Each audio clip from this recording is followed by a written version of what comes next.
Ay, grabe talaga nangyayari ngayon sa Stolen Life na kung saan pinakita lang ang teaser para bukas, ang episode para bukas. At dito ang unang-unang pinakita na ito ngang si Lucy is hinahanap nga niya itong si Darius. Yes guys, hindi nga niya ito makita.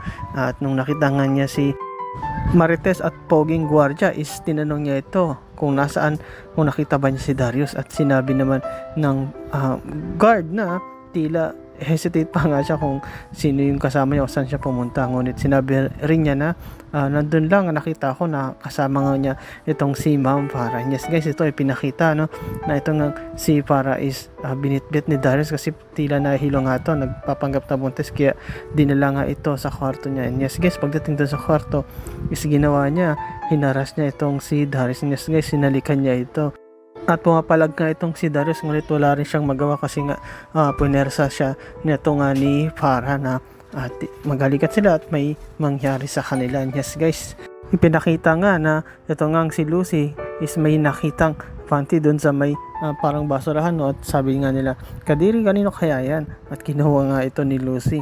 At nung nakita niya si Darius, tinanong niya si Darius na kanino ito, na bakit ko nakita ito sa kwarto natin.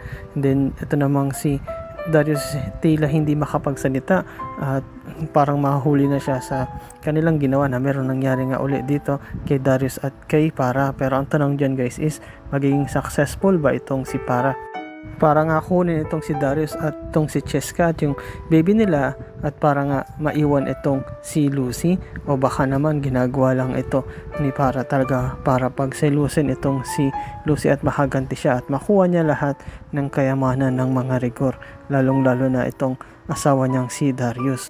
And yes guys, salamat sa panonood niyo sa aking channel, sa inyo pag-like, pag-comment at pag-share, at yun lang guys, ingat palagi, bye bye.